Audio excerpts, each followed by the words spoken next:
আদরের সন্তানকে চিকিৎসা করাতে গিয়ে সহায় সম্বল সব হারিয়ে নিঃস্ব এই অসহায় বাবা মা। এমনকি সন্তানকে সময় দিতে গিয়ে হারিয়েছেন উপার্জনের একমাত্র মাধ্যম চাকরিও। মাত্র বছর আগে সচ্ছল পরিবারের এখন চলতে হয় অন্যের দয়া দাক্ষিণ্যে খেয়ে না খেয়ে। আমি একটা কোম্পানিতে কাজ করতাম, সেটাও শেষ। আমার বসত বাড়িটা ছাড়া আর কোনো জায়গা জমি নাই, সবই শেষ। এখন যদি বাচ্চাটার আমি এই চিকিৎসা না করাইতে পারি, তাহলে আমি একজন বাবা হিসেবে এটা আমার কাছে খুবই কষ্টকর হবে। এত কিছুর পরেও আদরের সন্তানকে যদি সুস্থ স্বাভাবিক করতে পারতেন, তবুও হয়তো মনে শান্তি পেতেন। কিন্তু দুর্ভাগ্য যেন কিছুতেই পিছু ছাড়ছে না তাদের। দীর্ঘ ৩ বছর ধরে বাংলাদেশ ভারতের বিভিন্ন হাসপাতালে মেয়ের চিকিৎসা করালেও এখনো পুরোপুরি সুস্থ নয় সে। উপরন্তু সব হারিয়ে এখন থেমে আছে ছোট্ট শিশু তোয়ার চিকিৎসা।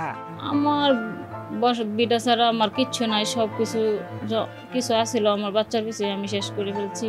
ময়মনসিংহের গফরগাঁও উপজেলার রাওনা গ্রামের আতাউর রহমান চাকরি করতেন একটি বেসরকারি কোম্পানিতে।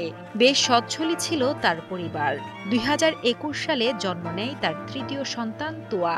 জন্মের পর যেখানে পরিবারটিতে আনন্দে ভরে ওঠার কথা ছিল, সেখানে পরিবারটিতে নেমে আসে ঘোর অন্ধকার। প্রসব করতে পারলেও মলত্যাগ করতে পারছিল না শিশুটি। অপারেশনের মাধ্যমে বের করা হয় মলত্যাগের বিকল্প রাস্তা। তবে এখানেই শেষ হয়নি। কিছুদিন পর নিউরোলজির সমস্যা দেখা দিলে ছোট্ট তোয়াকে আবারও যেতে হয় হাসপাতালে। প্রায় ১.৫ বছর ধরে হাসপাতাল ও বাড়িতে চিকিৎসা চললেও লাভ হয়নি কিছুই। পরবর্তীতে উন্নত চিকিৎসার জন্য ২০২৩ সালে তাকে নেওয়া হয় ভারতের সিএমসি হাসপাতালে।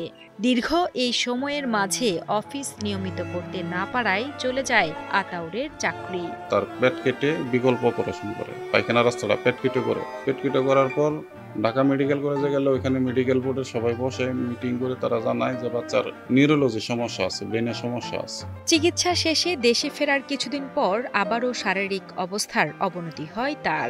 এদিকে মেয়ের চিকিৎসার খরচ চালাতে গিয়ে হয়ে পড়েন ঋণগ্রস্ত। বর্তমানে পরিবার নিয়ে খেয়ে পড়ে বেঁচে থাকা ও অসুস্থ ছোট সন্তানের ওষুধ খরচ চালাতে দিশেহারা হয়ে পড়েছেন তিনি।